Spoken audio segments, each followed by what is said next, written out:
지금부터는 그 학교 교육의 그 불평등 그 재생산 이론을 한번 살펴보도록 하겠습니다. 자, 상당수 많은 사람들은 그죠? 그 학교 교육에 대한 그런 성공 신화를 갖다가 다 가지고 있거든요. 뭐 쉽게 얘기하면 그죠? 자, 학교 교육을 통해서 자, 우리가 그죠? 열심히 공부하고 노력한다면은 자, 얼마든지 그죠? 이렇게 그 계층 이동이 그 가능하다고 보는 그런 어떤 그 생각입니다. 자, 그렇지만 만다 실질적으로 만다 이렇게 계층 이동하는 것이 쉬운 문제는 아니에요. 이렇게 그 상당한 정도를 만다 어떤 그런 생산의 그런 어떤 그런 루트를 밟는다기보다는 그런 재생산의 그런 어떤 루트를 밟을 확률이 상당히 높다는 것이죠. 그래서 이런 어떤 그 불평등 재생산 이런 관련해서 그죠? 한 크게 한 세 가지 그 관점이 있는데요. 자, 경제 재생산 그죠? 자, 표면적으로는 자, 학교 교육이 자, 능력주의 이념을 갖다가 표방하고 있지만, 자, 실질적으로는 그런 자본주의 생산 관계를 그런 재생산한다는 것입니다. 여기서 생산 관계가 뭡니까? 그런 자본가 계급과 그런 노동자 계급의 그런 어떤 그런 사회적인 관계를 갖다가 말한다. 학교 교육에도 그대로 이렇게 투영을 시킨다는 것이죠. 자, 그리고 문화재생산이 있습니다. 자, 학교 교육은 만다 이렇게 표면적으로는 자, 보편적인 문화를 갖다 이렇게 전수하는 어떤 그런 기관으로 이렇게 보여지는데요. 자, 실질적으로는 만다 상당한 정도로는 지배 계급의 문화를 갖다가 그 아름아름 은연중에 이렇게 가르치게 된다는 것입니다. 자, 그렇게 되다 보면 만다 이런 지배 계급의 문화에 익숙하지 않은 그런 중하층 계층의 아이들을 만다 상당히 이렇게 손해를 보게 되겠죠, 그죠? 자, 그리고 학교는 만다 또 상당한 정도로는 그런 어떤 이데올로기 그런 어떤 재생산 기능을 하고 있다는 것이죠.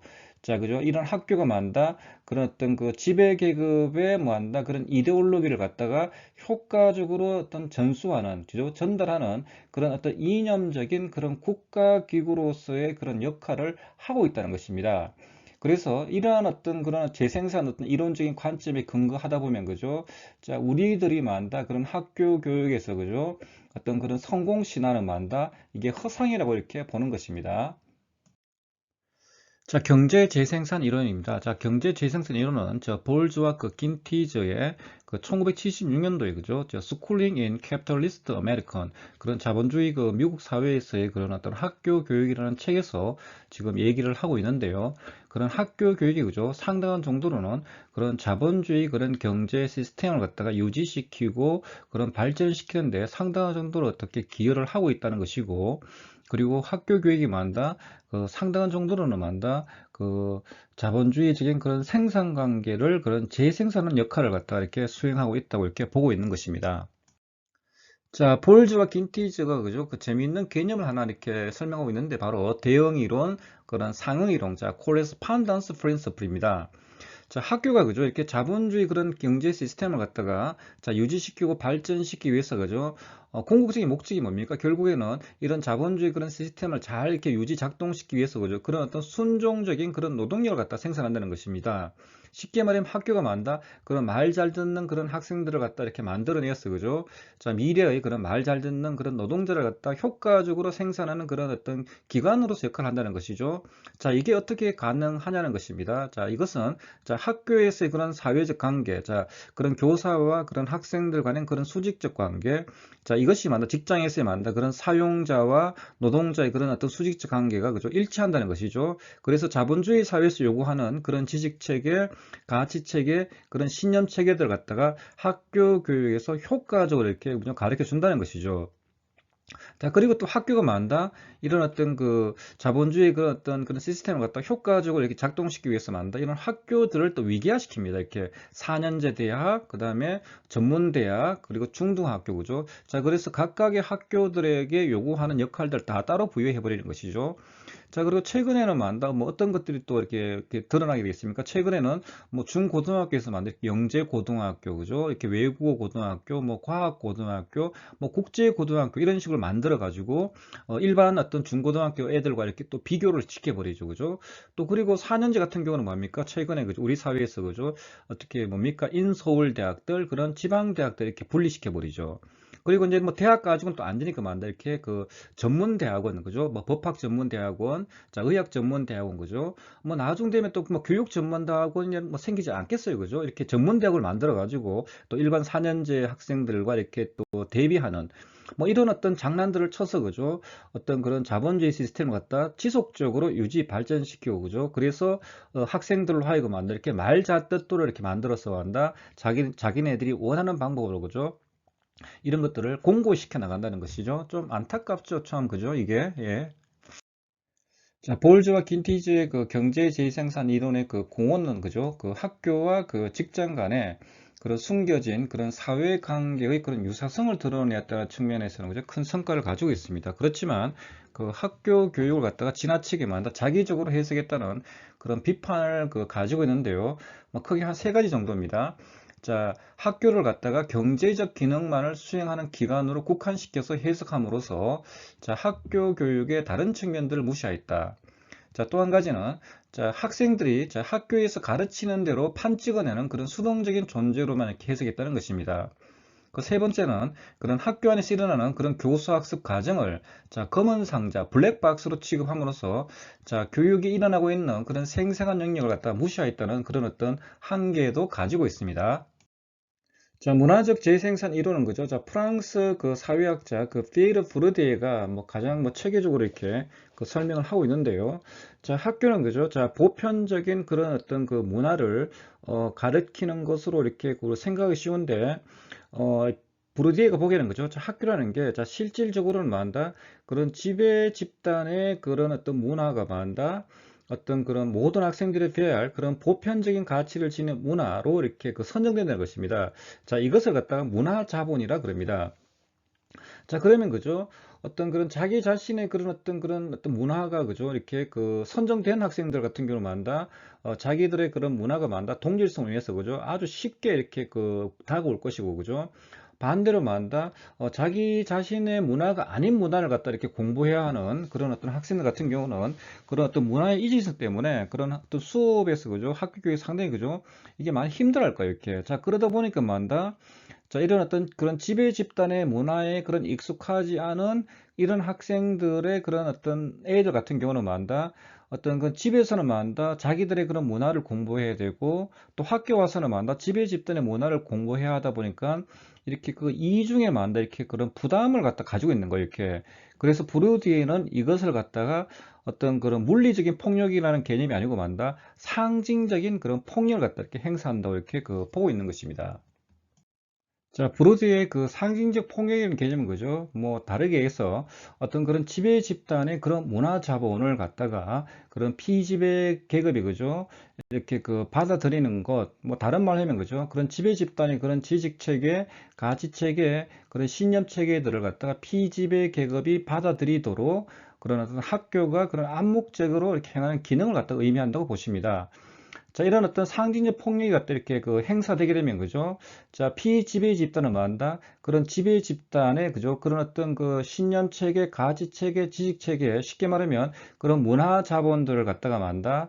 그 피지배 계급에 있는 사람들이 만다? 자기 몸속에 만다? 이렇게 짝 달라붙게 이렇게 할 거 아니에요. 쉽게 말하면 내면을 할 거 아니에요. 그죠? 자, 이런 것들을 갖다가 우리는 아비투사라고 그럽니다. 쉽게 말하면 내 몸속에 만다? 그런 지배 계급들의 그런 신념, 가치, 그죠? 이런 어떤 그 규범 체계들, 그죠? 자, 이런 문화 자본들이 만다. 내 몸속에 짝 달라 붙게 되면 만다. 자, 어떻게 되겠어요? 그러면 만다. 결국 어떤 지배 계급의 그런 눈으로 세상을 보게 되고, 그죠?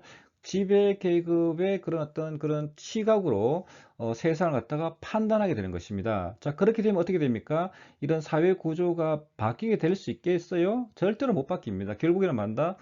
기존의 사회 구조가 만다. 다시 이렇게 또 재생산되는 그런 어떤 역할들을 수행하게 되는 것이죠.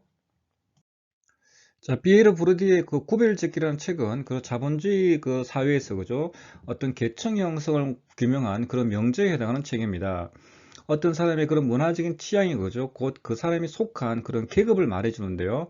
자, 오늘 같은 이런 사회에서 그죠? 이렇게 외제차를 구매한다든지 명품 옷이라든지 그런 어떤 명품 가방, 그런 명품 그 액세서리, 뭐 명품 구두를 뭐 착용하는 이들, 아니면 다른 사람들과 이렇게 구별되는 그런 독특한 그런 명품 교육을 받는 행위들, 아니면 이렇게 그 골프를 치는 행위들, 아니면 그런 클래식한 그런 악기를 갖다 이렇게 뭐 다루는 행위들, 아니면 다른 사람들과 구별 짓는 것, 이런 어떤 그런 음식에 대한 그런 취향들, 그죠? 자, 이런 것들이 만다 결국 문화적인 취향들이 결국 그 사람이 속한 그런 계급을 갖다 결정해 준다는 것이죠. 그래서 어떻게 보면 어떤 사람의 그런 문화적인 취향이나 그런 성향들을 갖다가 만다 브루디에는 이걸 아비투스라 부르고 그죠. 이것은 상당한 정도로는 후천적으로 길러진 것으로 보는 겁니다. 그래서 언제든지 변화될 수 있다고 이렇게 보는 것이고요. 그래서 좀 안타까운 거죠, 그죠? 이렇게 자기 자신의 그런 어떤 그런 눈과 자기 자신의 그런 목소리를 갖다 다 지워버리고 만다. 그 특정한 누군가의 그런 어떤 눈과 특정한 누군가의 그런 목소리를 갖다가 만다. 마치 그죠 고급 문화로 규정하고 그죠 그렇지 않은 것들을 갖다 저급 문화로 규정하는 이런 이분법적인 그런 문화에 대한 시각들은 그죠 우리가 그런 바로 잡아 나가야 되겠죠 그죠. 그런데 예석하기도 만다 이러한 어떤 그런 어떤 특정한 그죠 이런 왜곡된 이런 특정한 이런 어떤 자본주의식의 이런 어떤 문화들을 갖다 마치 고급 문화로 규정하고 그렇지 않은 문화를 저급 문화로 규정한 이런 것들이 뭐 현실에서는 뭐 버젓이 지금 현재 뭐 이루어지고 있는 것이죠. 참 이게 안타까운 뭐 현실인 것이죠 그죠. 그래서 뭐 부르디에 같은 경우는 이런 말을 합니다. 그죠? 이렇게 뿌띠 부르주아자는 거죠. 대부분 그런 자신의 열망들을 갖다 이렇게 자식에게 투사한다. 그래서 자신의 미래를 갖다가 자식을 통해서 본다. 하지만 그런 자식을 통해서 그가 꾸는 미래라는 꿈이라는 것은 결국 자신의 그런 현재를 갉아먹는다는 것입니다. 좀 이렇게 뭐 우리하고 거의 유사하죠, 그죠? 예. 자, 피에르 보르디의 이 아비투스라는 개념은 그죠? 그런 사회 문화적 그런 환경에 따라서 정해지는 그런 제2의 본성을 갖다 의미합니다. 그런 타인과 나를 구별짓는 그런 어떤 취향, 그런 성향, 그런 아우라를 갖다 의미하고요. 자, 브로디에는 그죠? 이런 아비투스를 이루는 그런 전제 조건을 갖다 자본으로 규정했습니다. 그래서 도리스 메리틴 같은 이런 사람은 그죠? 뭐 재미있게 이렇게 자본을 규정하고 있는데요. 자, 심리 자본, 그리고 문화 자본, 자, 지식 자본, 그런 경제 자본, 자, 이런 신체 자본, 자, 언어 자본, 이런 사회 자본, 자, 7가지 이런 자본들이 많다. 이런 어떤 아비투스에 직접적인 영향을 미치는 그런 자본으로 이렇게 규정을 하고 있습니다. 뭐 관심 있는 분들은 이 책을 한번 뭐 읽어보실 것을 뭐 추천을 드리도록 하겠습니다. 자, 바질 펀스타인은 이런 문화 재생성과 관련해서 이 언어의 문제를 이렇게 다루고 있는데요. 자, 상류층 가정의 학생들은 주로 이제 그 세련된 어법, 자, 이 elaborated linguistic code를 주로 구사하고, 그죠? 그 하류층 가정의 학생들은 그런 제한된 어법, 자, restricted linguistic code를 주로 활용하고 있다는 것을 밝혀냈습니다. 근데 문제는 뭐냐면은, 자, 학교에서는 그죠? 주로 어떤 어법을 갖다 쓰냐면은 이런 그런 세련된 어법을 갖다 이렇게 올바른 언어 사용으로 간주한다는 것입니다. 자, 그렇게 되면 어떻게 됩니까? 자, 이런 제한된 어법을 갖다가 사용하고 있는 이런 하루층의 학생들을 만다 학교에 오게 되면 이런 세련된 어법을 갖다가 이렇게 사용을 하다 보니까 만다 학력 수준에서만 어떻게 되겠습니까? 이런 상류층 아이들을 잡아낼 수 있습니까? 못 잡아내겠죠. 자, 그러다 보면 결국 이런 언어 사용들이 만다 결국에는 학생들의 그런 학업 성취 수준에 그죠 중요한 어떤 결정적인 영향을 주게 되어서 그죠 결국에는 상류층 가정에 있는 애들은 그대로 상류층으로 다시 재생산되는 것이고 하류층 애들은 그대로 또 하류층으로 재생산된다. 그래서 이 언어를 가지고 이렇게 문화 재생산을 갖다 상당히 강조하고 있는 어떤 그런 학자입니다. 저 오늘날 그죠 한번 뭐 잘 보세요. 이렇게 오늘날 이렇게 뭐 우리 대한민국 같은 경우에 수행 평가를 하는데 그죠 이 수행 평가가 결국 뭡니까? 자, 이렇게 전부 세련된 어법을 요구하고 있거든요. 그죠? 뭐 발표라든지 자, 글쓰기라든지 그죠 이런 어떤 세련된 어법들은 만다 주로 어떤 학생들입니까? 주로 대부분이 그런 어떤 상류층 가정의 학생들 애들 전부 다 이런 어떤 세련된 어법을 갖다 쓰고 있거든요. 자, 그러다 보면 만다 상류층 가진 학생들이 만다 이런 수행 평가 점수를 갖다 좋게 받게 되고, 자, 그렇게 되면 어떻게 됩니까? 그런 내신 성적 좋게 받게 되고, 그죠? 그러다 보면 만다 나중에 수시 대학으로 만다 좋은 학교를 갈 수 있지 않겠어요? 자, 결국 이러한 것들이 만다 결국은 재생산되더라. 그래서 이런 언어와 관련되는 문제와 관련해서 본스타인은 특별히 이렇게 강조를 하고 있는 것이죠. 자, 자본과 그 자녀의 그 학업 성취 간의 관계를 잠깐 살펴보면 그죠? 자본에는 크게 한 4가지 종류가 있습니다. 크게 뭐 경제 자본, 뭐 인간 자본, 자, 문화 자본, 자, 그리고 사회 자본이 있죠. 자, 뭐 경제 자본은 그죠? 뭐 부모님의 그런 가지고 있는 그런 마니가 되겠고요. 뭐 인간 자본은 그죠? 뭐 사람이 결국 자본이 되는 것이죠. 결국 이것은 그런 부모님들의 그런 교육 수준이 되겠습니다. 그리고 문화 자본에는 그죠? 크게 한 뭐 3가지 유형이 있어요. 그죠? 한 가지는 그죠? 어떤 그런 자연스러운 말투나 그런 몸짓처럼 그죠? 이렇게 지속적인 성향으로서 이런 그 몸속에 딱 체화된 상태로서 그런 문화 자본이 있죠. 그죠? 그리고 또 한 가지는 뭐 책이나 미술품 같은 거죠. 이렇게 대상화된 그런 상태로서 그런 어떤 문화 자본도 있고요.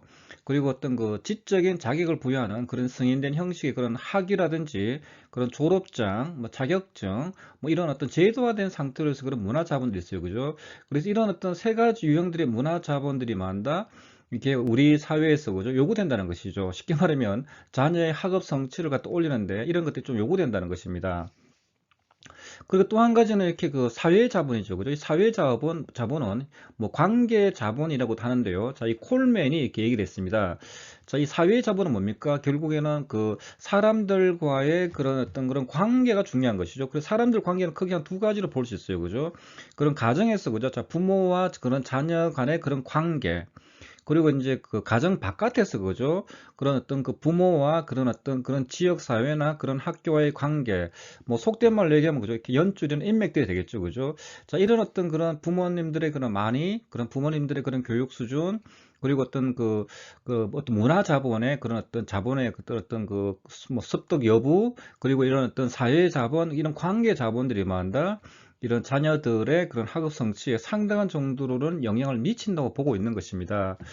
좀 이렇게 뭐 이런 거 보면 좀 마음이 좀 씁쓸하죠, 그죠? 결국에는 어떤 자본을 갖다 이렇게 소유하지 못하는 이런 어떤 사람들, 자, 이런 사람들 대부분 주로 그죠? 대부분의 그 하류층 계층에 있는 사람들이죠. 자, 그러면 이런 사람들이 많다. 학교 교육을 통해서 어떻게 보면 또 성공할 수 있는 그런 기회의 장을 갖다 만들어줘야 되는데, 결국에는 만다 기존의 기득권층들이 만다 이런 자본들을 다 소유하고 있기 때문에, 그죠? 자, 이런 막강한 자본들을 가지고 이렇게 있기 때문에 결국 하류층에 있는 사람들이 이런 어떤 사회 속에서 그죠? 이렇게 개천에서 용이 난다든지 성공할 수 있는 확률은 그죠? 이렇게 희박하다는 거죠. 오히려 그죠? 이런 어떤 그런 하류층의 그런 삶이 그죠? 계속 재생산된다는 것입니다. 자, 이런 거 보면은 좀 안타깝죠. 자, 이런 의미에서 그죠? 자, 이런 어떤 문제를 해소하기 위해서 만다. 이런 어떤 국가나 우리 사회에서 그죠? 자, 이런 어떤 사람들에게 만다. 이런 복지 개념들이 뭐 수반되어야 되지 않겠어요? 일정 부분은. 자, 브로디와 그 번스타인의 그런 이런 문화 재생산 이론의 그 공헌을 한번 보면 그죠? 자, 권력의 불평등을 자, 문화적 불평등으로 전환해서 자, 학교 교육에서 그런 권력 관계가 작동하고 있음을 그런 숨기려는 그런 속임수를 쓰고 있다는 점을 덜쳐냈다는 점에서는 상당한 중요한 의미를 가지고 있습니다. 자, 그렇지만 이런 문화 재생산 이론이 말한다. 그런 또 외부 결정론적 관점을 가지고 있다는 점, 그리고 문화의 그런 일방적인 그런 지배만을 그런 제시하고 있다는 점, 그리고 학교의 그런 교사학습 장면에서 구체적으로 무슨 일이 어떻게 일어나고 있는가에 대한 실질적인 정보나 설명은 제공해 주지 못하고 있다는 이런 어떤 한계점은 또 가지고 있습니다. 자, 프랑스 그 막시스트인 자, 알티세라는 거죠. 자, 이런 학교 교육이 만다 이런 이데올로기적인 그런 국가 기구로서의 그런 역할을 갖다 수행하고 있다는 점을 이렇게 지적을 하고 있습니다. 자, 이해를 도모하기 위해서 그죠? 이렇게 마르크스의 그 사회 구조를 좀 한번 살펴보도록 하죠. 자, 마르크스의 사회 구조는 이제 두 가지 층으로 이렇게 구성되어 있거든요. 그 하층과 상층인데, 그죠? 자, 하부 구조인 그런 경제 구조와, 그죠? 그런 상부 구조, 그죠? 이런 사회 제도나 그런 사회 의식과 관념으로 구성된 그런 상부 구조로 이렇게 구성이 되어 있고요. 자, 이렇게 하부 구조의 성격이 많다. 그런 상부 구조의 성격을 결정하고, 그죠? 쉽게 말하면 하부 구조가 변화되면은 그런 상부 구조도 변화된다는 것입니다. 쉽게 말하면 그런 자본주의적인 그런 생산 양식, 그런 시스템이 바뀌게 되면은 우리의 모든 그런 생활 양식인 그런 사회적인 제도나 의식이나 그런 관념까지도 이렇게 바꿔버린다는 것이죠. 쉽게 말하면 결정해버린다는 것입니다. 최근에 우리 사회에서 그죠? 아이들이 만다 너의 꿈이 뭐냐고 물어봤을 때 그죠? 아, 저 건물주 되는 것이요. 이런 말을 한 번씩 듣게 됩니다. 그게 뭡니까? 결국에는 지금 현재 자본주의 어떤 그런 생산 양식의 그런 어떤 것 때문에 만다 우리들의 그런 의식이나 관념까지도 만다 이렇게 변화되는 것을 갖다 단적으로 이렇게 보여주는 거 아니겠어요? 그러다 보니까 만다 이렇게 막선 이런 말을 합니다. 자, 인간이라는 것은 그죠? 자, 개인적으로든 집단적으로든 자신의 운명을 자, 스스로 관리할 수 없으며, 자, 개인의 자유의지라는 것은 자, 의지라고 부르는 것일 뿐이지 참된 의미의 개인의 주체적 의지는 없다는 것입니다. 쉽게 말하면 만다 사고는 세계의 반영이며 자, 인간의 존재를 결정하는 것은 자, 그들의 의식이 아니라 그들의 사회적인 존재가 의식을 결정한다. 쉽게 말하면 그런 하부 구조인 그런 경제 구조가 만다 우리들의 의식과 관념을 갖다 결정해 버린다는 것이죠. 좀 씁쓸하죠? 좀. 네. 자, 알티세르는 거죠. 자, 전통적인 막스 이론에서 자, 상부 구조의 그 한 부분 정도로 취급되었던 이 국가를 갖다가 자, 국가기구 개념으로 확대를 시킵니다. 자, 국가기구에는 자, 억압적인 국가기구와 자, 이념적인 자, 국가기구를 이렇게 구분하고 있고요. 자, 기존의 마르크스는 만다 경제 결정론을 얘기했지 않습니까? 자, 모든 상부 구조는 만다 하부 구조에 종속된다고 보는 것이죠. 경제 구조의 구조. 그런데 이 알티세르는 말한다 특히 말한다 이런 이념적인 국가기구, 특히 이런 교육과 이런 언론 같은 경우가 그죠? 자, 이런 경우는 우리가 일방적으로 그렇게 경제적인 하부 구조에 종속되는 것만으로 봐서는 안 되고 그 나름의 그런 상대적인 자율성을 갖다 지니고 있다는 것이죠. 쉽게 말하면 이런 어떤 자본주의라는 그런 경제적인 하부 구조가 그죠? 자, 원활하게 이렇게 작동되기 위해서는 만다 이런 교육과 이런 언론에서 그런 이데올로기적인 이런 장치들이 자, 효과적으로 만다 이렇게 그 고연되었을 때만다 이런 어떤 그 기존의 어떤 그런 어떤 자본주의라는 그런 시스템이 만다 원활하게 작동을 한다고 보는 거예요, 이렇게. 그래서 이런 어떤 학교 교육과 이런 언론에서의 이런 어떤 이데올로기 교육이 그죠? 상당한 정도의 그죠? 그런 역할을 갖다가 할 수 있다. 그죠? 그래서 나름의 그런 상대적인 자율성을 확보하고 있다 이렇게 보고 있는 것입니다. 자, 그래서 그죠? 자, 우리들은 만다 이런 학교 교육에서 이런 이데올로기 기능을 갖다 이렇게 항상 비판적으로 이렇게 봐야 되고 그죠? 그리고 언론에서 이런 이데올로기적인 이런 어떤 그런 어떤 작당들을 갖다가 우리는 항상 만다 이렇게 점검하고 비판적인 눈으로 이렇게 바라봐야 하는 것입니다. 무슨 말인지 아시겠어요?